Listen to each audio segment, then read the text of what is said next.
The very first event in the UA Sports Festival was the obstacle course race.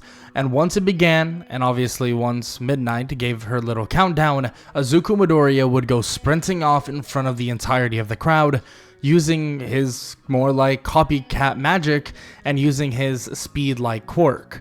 He begins to ramp it up slowly but surely, but as he sprints by after person, he runs through multiple obstacles. We have giant robots, we have a giant ravine, and then a bunch of landmines. But Izuku would go sprinting in, but unfortunately something would happen with his Quirk. Maybe not specifically his Quirk, but all of the recovery time that he went through may have not been enough. He did something that he's never thought about doing before. He unleashed a power that he didn't know how to control. So what would that mean for his power? It may be, or may seem like he's okay on the outside, but on the inside, he truly isn't. Izuku goes sprinting out, and as he approaches the ravine past everybody else, he runs across the rope. But out of nowhere, the speed begins to fluctuate so much that his aura begins to ramp up as well. His normal stat multiplier begins to ramp like crazy, and his warrior mage class begins to work against him. He might have been able to copy some of these other quirks, but he hasn't trained them enough that he perfected them. And frankly, after using a technique that he had no idea how to use in terms of this reverse-like magic on the Nomu from before, it seems like his speed is now going haywire. He sprints right across the rope, tripping on a ledge, tumbling down into the ravine, and holding on with one finger on top of the rope until unfortunately he slips. Plummeting down toward the bottom of the ravine, Izuku Midoriya tries to catch himself, plunging his arm into the wall as it honestly slightly breaks his hand, giving him a wrist fracture. He climbs his way back up as everybody else has now caught up to him. His body is still freaking out though as he slowly but surely makes his way to the mines. He looks at the mines and realizes something. He most likely cannot use his quirk at all right now. And if he does, it might go haywire again. He refuses to use any of his copycat quirks, at least for now. He'll only use his multiplier magic.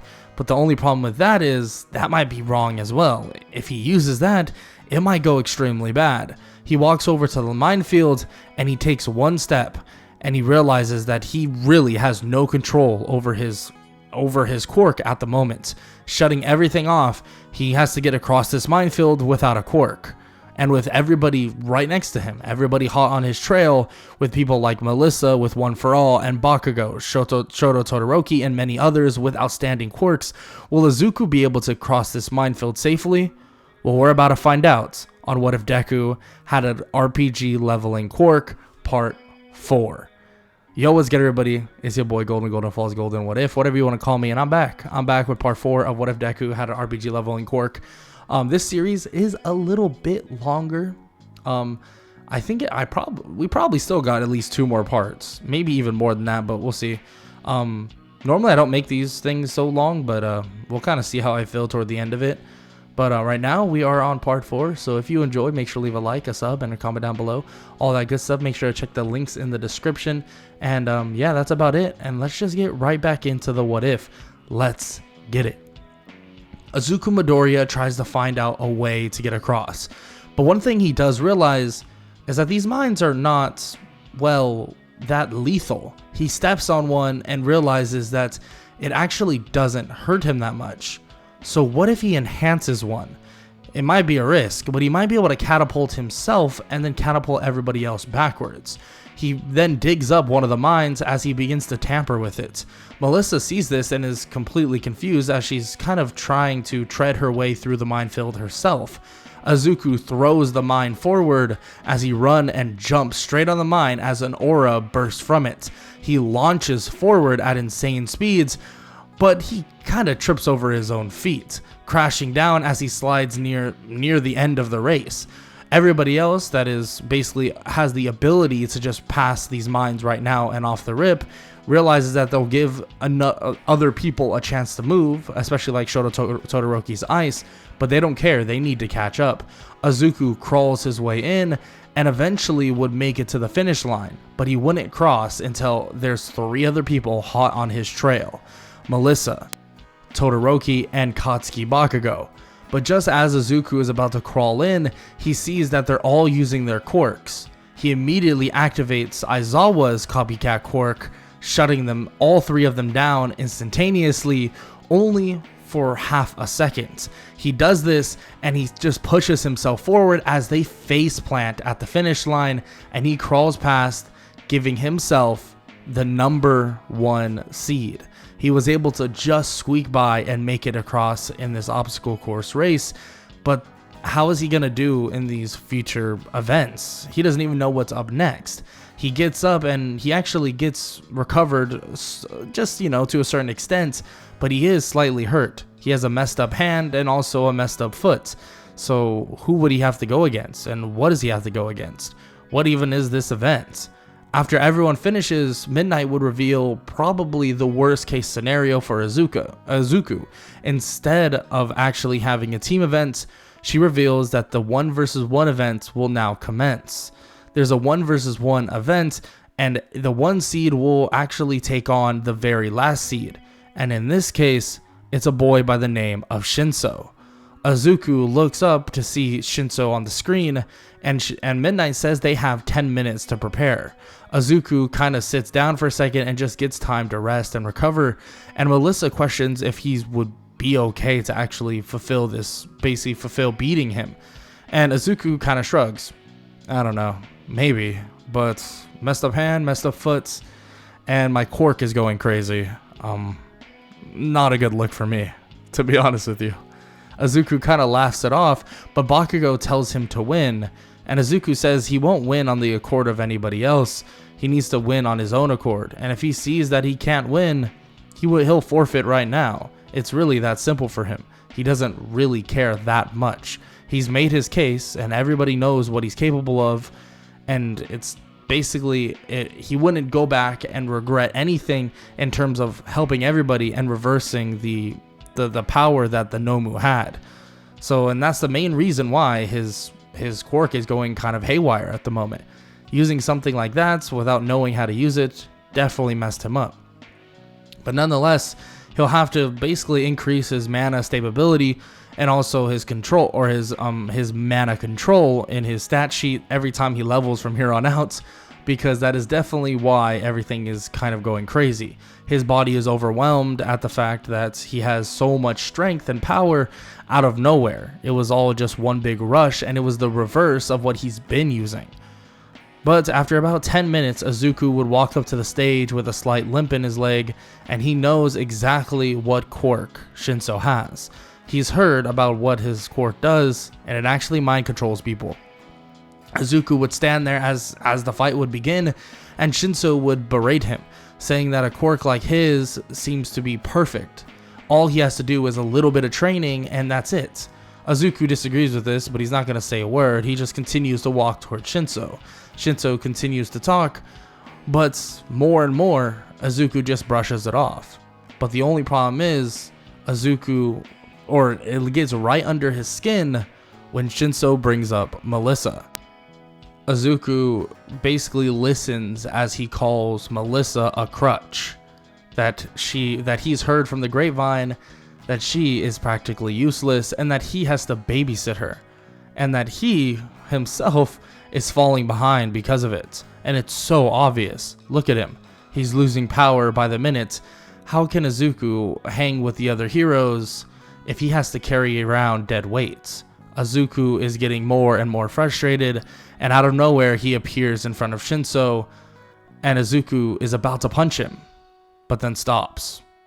Izuku puts his hands in his pockets and just looks at Shinso. You know, you are something interesting.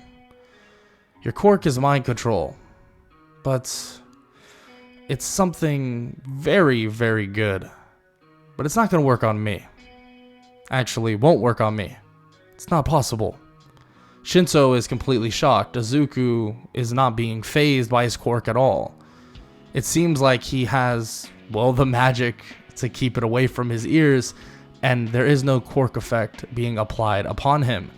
At least quirks like this are extremely hard to get within Izuku's system, especially with Aizawa's quirk, or at least a copy of it and some substance of it combined within him.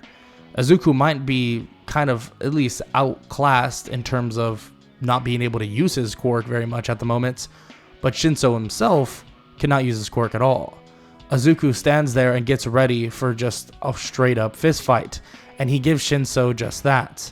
But Izuku, with a messed up ankle and practically a fractured wrist, he falls behind in that fist fight relatively quick, but luckily, technique wise, he's able to keep up. He's able to just find any opening he possibly can, and the two boys are standing with their last grasp of breath, staring at each other, ready for round 2.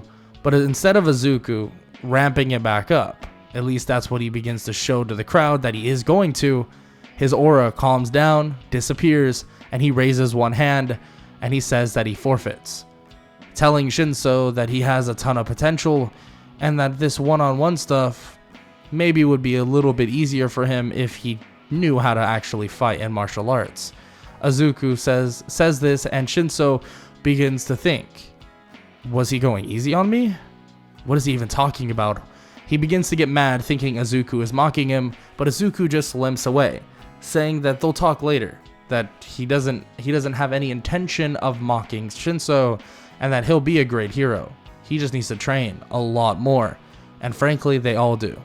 Izuku sits down with his class, Bakugo, Melissa, and everybody else, Shota Todoroki, Momo Yaoyorozu, and frankly, Melissa is not mad at all. She's happy about what happened, but is kind of mad at the words that Shinso was saying, and she herself kind of questions if she is basically dragging Izuku down. He quickly denies that this would be the case at all, telling her that is a ridiculous statement, to not worry about it by any means, and to go win this thing. Izuku smiles as Bakugo scoffs, saying that he wanted to beat Izuku in the finals, but he'll beat whoever he has to win all of this. Izuku walks out, and all of their fights would commence. Fight after fight, everybody would lose back to back. But the 3 people that would end up being there and left for actually a 1 versus 1 versus 1 is Melissa Shields, Katsuki Bakugo, and Shoto Todoroki. The battle between the 3 top students in Class 1A would begin. Yes, of course, Izuku would be in the top 3 category, but of course, he's not currently, obviously, in the, tournament. Nonetheless, though, the last 3 are beginning to fight. Todoroki, Bakugo, and also Melissa continue to clash over and over again. But the problem is Shoto Todoroki refuses to use his fire side. And of course, Bakugo wants him to use his full strength, but he refuses nonetheless. Using his eyesight alone would get him eliminated first. Then it comes down to Melissa versus Bakugo. But unfortunately, Melissa doesn't have enough experience with One for All and would eventually be eliminated by Bakugo himself. But at the same time, Bakugo is not satisfied. He's extremely angry with the fact that he wasn't able to fight Izuku at his full power. Of course, he knows that it's not 100% his fault, but at the same time, Izuku did give up, quote unquote. He, in some weird way, wishes that he was able to defeat that Nomu so that there were no excuses and that a fight between him and Izuku could have gone down right then and there. But nonetheless, it didn't happen. The fight between them just didn't occur. But nonetheless, Bakugo would be deemed as the number 1, at least in the UA Sports Festival. Melissa at number 2, and number 3 would be Shoto Todoroki. Bakugo still would get muzzled and more or less be yelling and screaming, basically getting mad at Shoto and also Izuku, at the fact that he couldn't fight Izuku and that Shoto refused to use his full power. Nonetheless, this wouldn't hurt his stock, quote unquote, very much, because the next day when they arrived in class, Aizawa began to speak about what was going to happen next, and that involves internships. Everybody was offered basically various internships, and Izuku was still at one of the top on the list, arguably right behind Shoto Todoroki. Everybody knows his quirk, and knows how powerful it is. They've heard of him, and obviously from his work with even support items, they know how good he is with that regard as well. And Melissa would be pretty highly recruited as well, but she would actually go with someone else by the name of Gran Torino. Maybe this would give her more of an outlook on training, and Izuku could go practically wherever he wanted, but he was curious. He didn't see Shoto do anything with his quirk, or at least in terms of his fire side. Why was that exactly? Was that a vendetta against his father, or was that just for personal reasons? Izuku was curious, and that curiosity would definitely get the best of him when he would see that Endeavor was on his list. Maybe he wanted to use Izuku just to power up Shoto, which would probably make a lot of sense, but at the same time, he had to take this opportunity. This is the number 2 hero in Japan, so why wouldn't you take the opportunity to go train with him? And of course, Izuku would do just that. Shoto not liking the idea, especially because he doesn't know Midoriya like that, but nonetheless he doesn't really have a choice in this instance. Bakugo would go with Best Jeanist just as normal, and they would say their farewells the next day. Izuku would tell Melissa and wish her good luck, saying that she should be able to get some proper training in, and when they come back they'll definitely train together very soon. Melissa's still on the bridge and on the fence of this idea that she's kind of dragging down Izuku, and maybe this would even confirm it. If Izuku goes out and trains with Endeavor, growing at tremendous rates, does that mean that he won't get stronger when training with her? Training with All Might? How would that even work?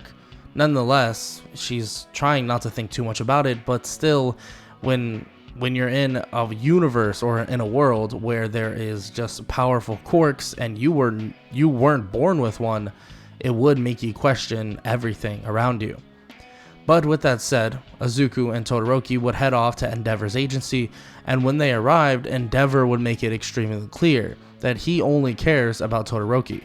Izuku kind of laughs at this, and Endeavor gets mad and grabs him by the shirt.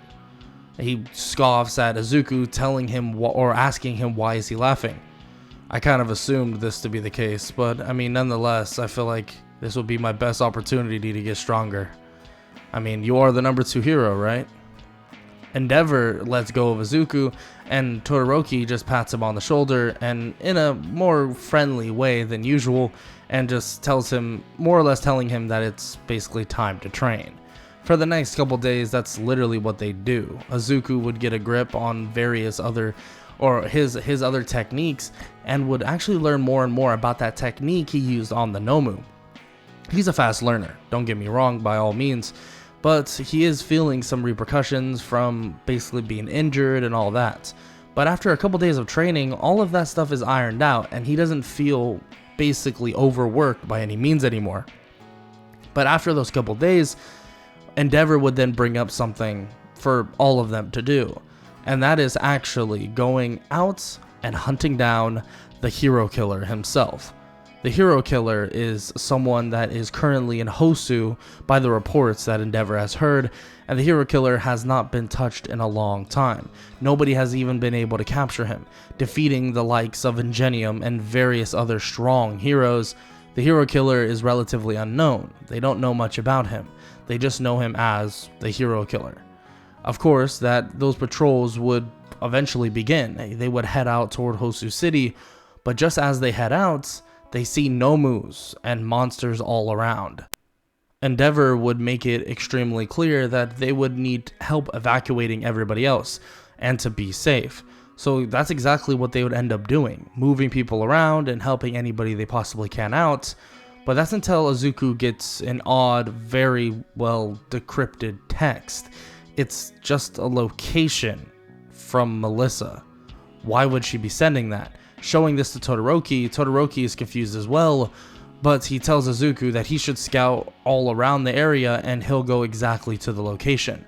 Izuku, activating his quirk and also his speed quirk, accelerates around, dashing back and forth up and down certain streets. Eventually, they both converge on an alleyway, and obviously Todoroki would tell Endeavor to send reinforcements their way, because there's an assumption to be made that there's the hero killer will be waiting for them. And when they arrive, that is exactly the case. Melissa and Tenya Ida, their classmate, are currently on the ground, completely paralyzed. The hero killer has a sword right above Ida's neck, and right before he can finish him off, a blast of flames comes sending right toward the hero killer. Izuku is shocked, and Todoroki looks at Izuku and just basically in a look of, don't question it, at least not right now. He dashes toward the hero killer, or Izuku dashes toward the hero killer, landing a clean blow right to the chest of Stain. Stain getting sent backwards but recovering relatively quick. Izuku grabs Melissa and Tenya Ida and drags them off toward or further part away from the alley. Immediately he stands in front of the hero killer again, but the hero killer's movement speed seems like it's too much. He's going to have to limit the movement of the hero killer himself. Izuku has to come up with something. Wait, he has an idea. Limiting movement should be perfect. He's a warrior mage for a reason. Mages are known for their long-range combat, spells, magic, stuff like that. But a warrior mage is different. They relish in the hand-to-hand combat. Izuku loves hand-to-hand combat. Even without his quirk, he was extremely into it. He loved the feel of being able to use your hands. It was basically poetry in motion. Izuku stood his ground, putting his right foot forward and his left foot backwards, tilted to the side, and he put out his hand. As he does, his aura begins to stem to his hand alone. Breaching out of his knuckles seems to be this odd-looking rope-like aura, seemingly making a cage around Izuku and the hero killer.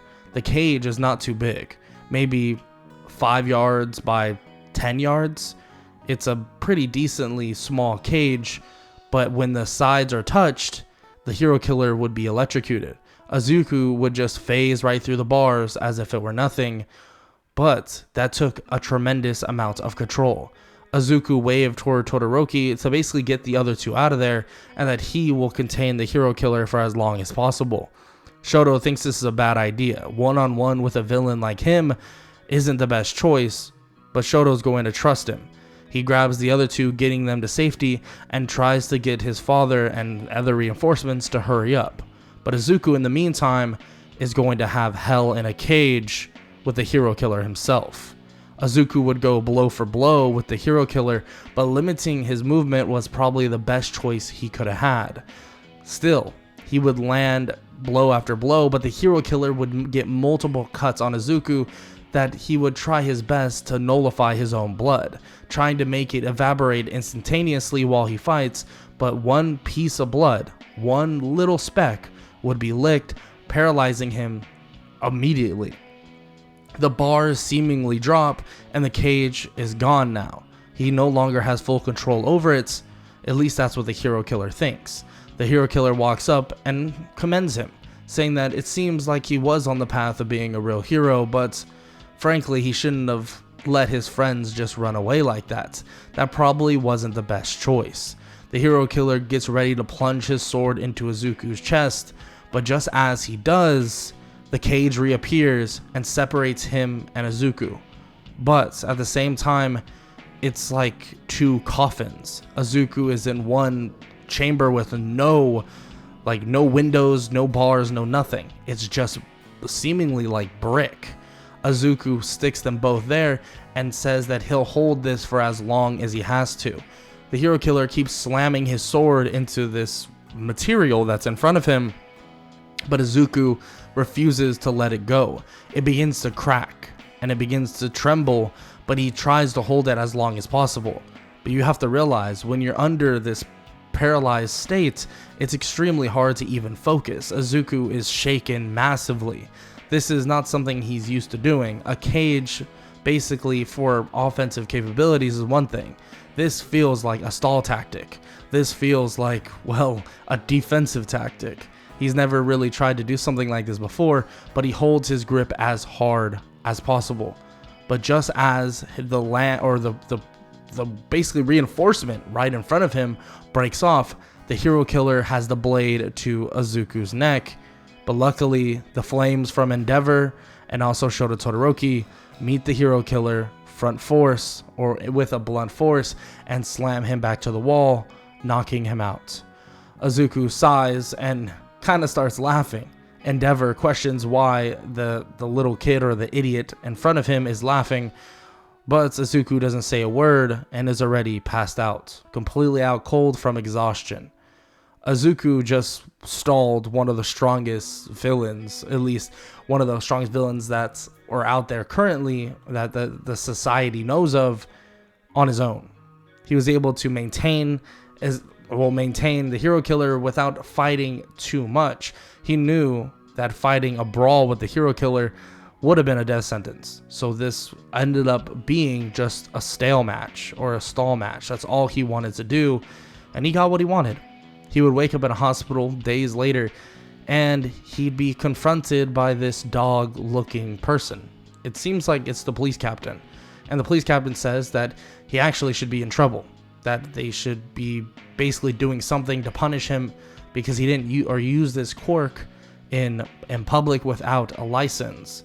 And obviously the others there would try to argue it, but Izuku just waves them off, saying that it's fine, he made his choice. But this police captain, that's basically a dog, tells him that he didn't see anything.